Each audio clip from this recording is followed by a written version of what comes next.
Hey, I'm Ryan from First Edition Shrubs and Trees, and welcome to Steal the Look. I'm going to pop in as you watch this fantastic garden tour from our friends at Garden Gate Magazine to share ideas, plant recommendations, regional tips, and so much more, all so that you can walk away knowing how to steal the look for your space. Today, we'll be touring Joyce Hannaford's fabulous garden in Zone 6, Massachusetts. Let's go.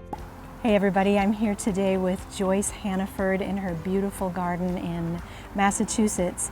And this is such an interesting garden because there are so many paths that wind around the whole garden, and every time you turn you just see something different and beautiful and colorful and interesting. And I can't wait for Joyce to walk us around and show us. But first of all, maybe you could tell us a little bit about how the garden started and how long you've been here. Well, we've been here 22 years, so it started technically about 21 years ago. And I grew up with gardens. My parents were gardeners. I've always gardened, and potential was here. So we started knocking down trees and just planting trees and then planting, and then a few trees died and we had to replant, and then we put in a well for our own irrigation, which is fortunate since we're on a water ban now. And it just kept going, and now we're fully planted, even though I still bring home a few more flowers. There's always someplace. There's always room for a few more. So. That's right. Well, let's here we are. Yeah, so let's go into the garden and take a look. Let's go for a walk. Okay.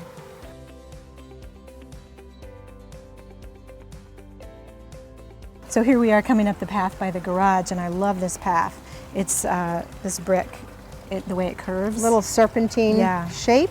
It's really nice. To make your eye wander and wonder what is around the corner. You really do, you really do. So did you plan these from the very beginning, or did they sort of come to you after you'd had some of the garden in? This path came after we had this first room back here. A friend suggested, who was helping me design the garden, suggested it's more exciting to have, the curves and right. Adding a focal point plant at the end of a curved pathway is a great way to both visually and physically draw you through the space. In a Zone 6 garden like this, I would use something like Bali hibiscus. It's got crisp white flowers and a beautiful maroon red center that is going to bloom in summer all the way through September. If you're in a warmer climate, try something like Midnight Magic Crepe Myrtle. It's got maroon purple leaves and dark pink flowers that are really, really striking and truly will draw you through the space.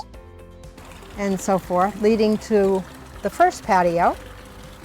Oh, right, around the corner here. This seemed to be the natural spot to do the water feature. We wanted a little goldfish pond. That's very sweet. Do you hear the water from in the house? Oh, absolutely. Oh, sure. That's wonderful. Lulls us to sleep. That's a good way to go to sleep. And, the birds love it. They come and they bathe here and they drink. And yeah. Oh, good. And then it opens up into this patio. Opens up into this patio, and then one more step, we go to, this is the cocktail patio, then we have the dining patio. Ooh, let's go take a look.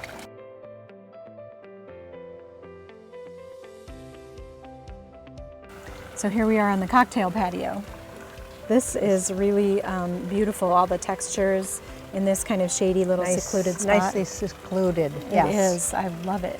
Very, very zen. It is very zen, isn't it? It's very zen. The textures with the epimediums and the ferns and all the different plants here, and of course the conocloa, which I love it. It's my favorite. Can you tell? Yeah, it's a great theme through the whole garden, and in these shady spots, it really brightens it up nicely.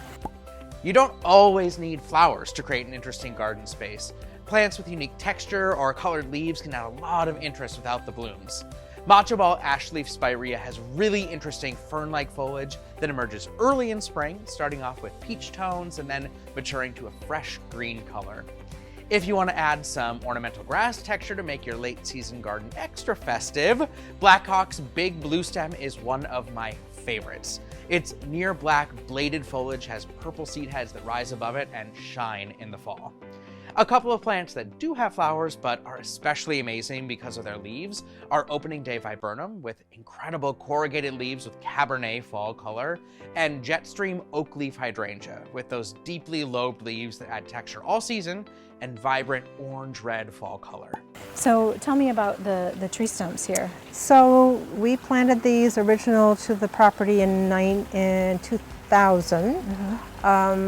There were originally 5 heritage birch. We cut out 2 immediately. And 2 years ago, because we had no sky left, we cut them down and made pot features. Yeah, I mean, it's a great way to get some color in here. Needed the color, and my shade garden is now more of a sun garden, but it's adapted. The upper mediums struggled initially, but they look pretty good they seem right to now. be fine. Yeah, they do. And I think that's an interesting point that, you know, sometimes you think of trees as permanent structures, but sometimes trees just need to go for And it was a various hard reasons. decision, but Right. boy, once we made the decision, it's like You were really glad. we were ready to do Yeah. it. And It is. When very. you put We've so never many looked years- back. And when you put so many years into it, it's Exactly. just hard to let go. And we had the screen that we wanted when we Right. took these down. yeah, So. because other This plants used had- to be, when we put this all in, we were in a fishbowl here. Really? Total fishbowl. And there's so many trees now. Now And it's so just much like- shade. This is great. This is a really great point that can be extended to everything in the garden. Take time to step back and reassess and make note of things that you'd like to change.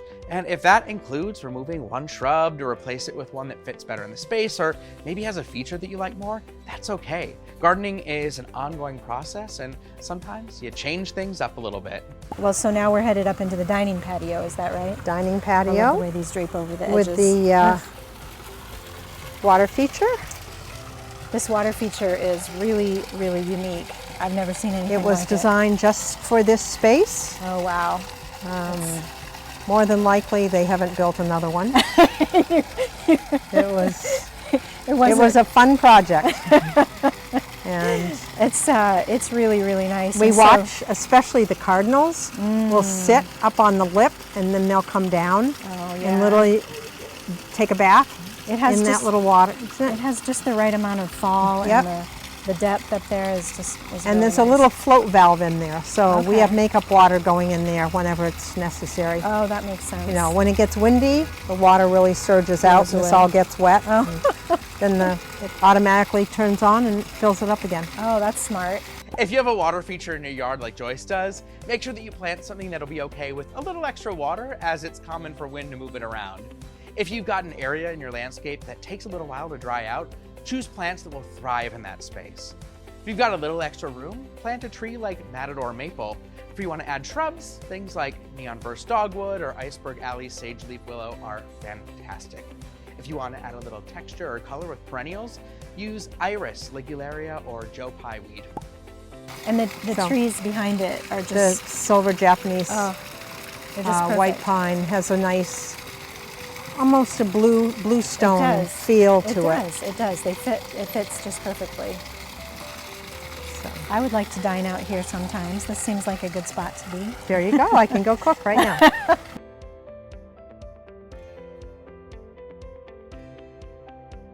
So now let's head out of the dining patio Okay. and go out into this lawn area. This is your big lawn area, This is right? the biggest lawn that we have. Yeah, and it's a pretty bench up here with this beautiful container in the middle of the lawn, and your shed over here.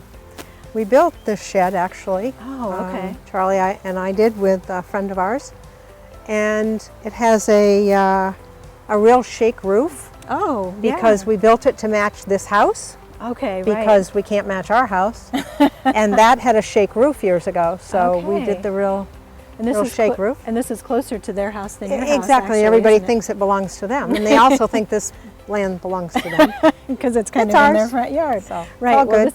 this is really charming with the begonias in the window box. Yes, and those will get huge. They Oh, I will go up bet. to the middle of the window. Are they dragon wings?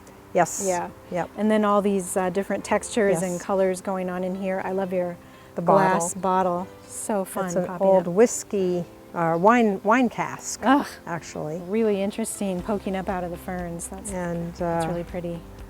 yes, And then your so stones. You have several stone lots of sculptures throughout the sculptures. So garden. we have a really good friend who's this is his hobby. You'll notice that this bed is full of different shades of green, and it is gorgeous. Don't be scared of that monochromatic design. Even with all shades of green, it can be really exciting. So much depth and texture and shape. Green is not boring. Some of my other favorite green plants of different shades are Linebacker Distilium, Matcha Ball Ashleaf Spirea, and Light of Day Hydrangea. And so he designs them, and then my husband drills them. So he drills through He every drills single through, stone. yes, and just puts a pipe, a lead pipe Wow. in it, because they don't balance very well when they're.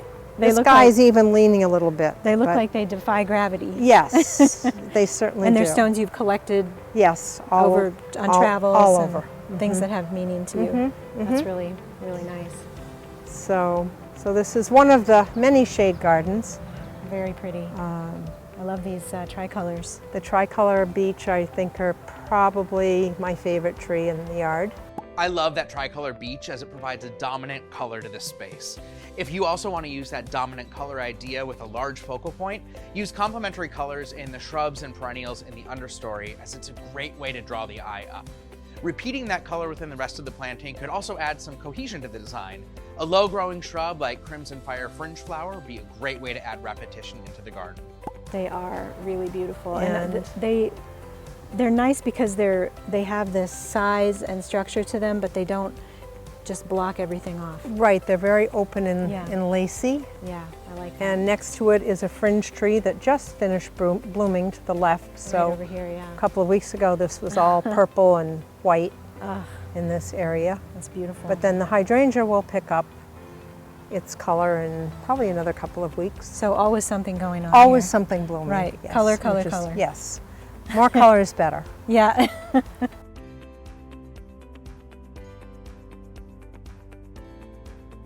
So now we're coming around these grass paths, which continue the twists and turns. I love it, and you can just see there's just something different and exciting. Just and see a fun. little bit of it. Makes Yeah. you want to keep going and See what's what around is the around corner. the corner. Yeah, definitely. So, and then so over here, this goes back down to the newer patio. We'll see that in a minute, I suppose, right? Yes. Yes. We'll get there. And then up here, I love the red arch that The you arch. have. It's so fun. We just had this restored It's this winter, so now, or this past winter, so now we can leave it out all year. it's just is I love nice. that pop of color. Yes. The red and the way it contrasts with all your other fun colors that you have around it.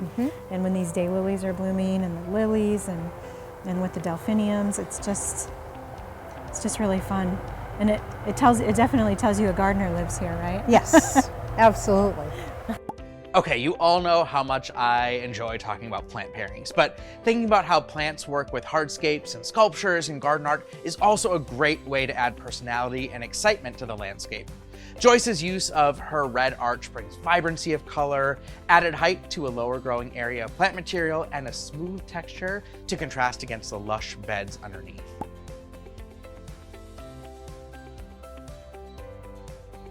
So now we can wind around back to your newest project. Okay. Maybe it's not your newest, one of your newer projects. The newest stone sculpture. Oh, the and stone sculptures. One of my yes. favorite. We'll go look at that, yes. And these aralias that you have spotted throughout, between the aralias and the Haconocloas, it's just these nice contrasts of Yes. chartreuse everywhere. Gets away from the all green. Yeah. I'm a big fan of chartreuse plants for that exact reason. Shrubs like tiger eye staghorn sumac, banana peel small anise tree, little spark spirea, and lemon burst arborvitae are my go-tos for adding those bright pops to the garden.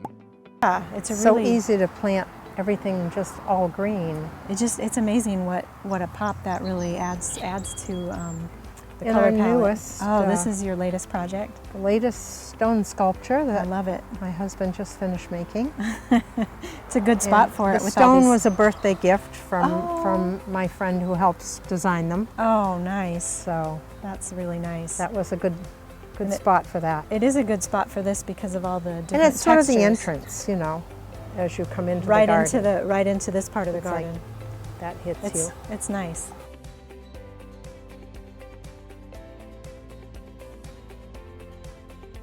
So you have an interesting story about this stone up here. Yes, I do. So my best friend passed away of ovarian cancer 15 years ago. Yeah. And on our last trip together, we found this rock in my hometown of New Hampshire. And so she loved coming into the garden this way.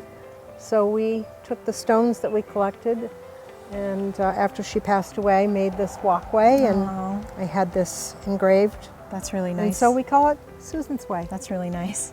And it's nice because there are so many different ways to experience the garden, and you can walk the paths one direction. Exactly. And then walk the paths another direction, and it seems like It's a always completely different. completely different Exactly. place. Well, this seems like a place I could come over and over and enjoy it. Please do. We're only a plane ride away. Thanks for having us.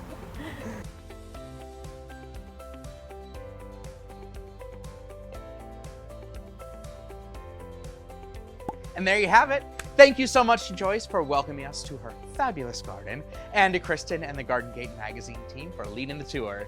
I hope that you enjoyed, and you can walk away with tons of inspiration and ideas on how to steal the look and make it a reality in your garden. Make sure to share your gardens with us at First Edition's Shrubs and Trees, because I can't wait to see what you've created. Happy gardening, and I'll see you next time on Steal the Look.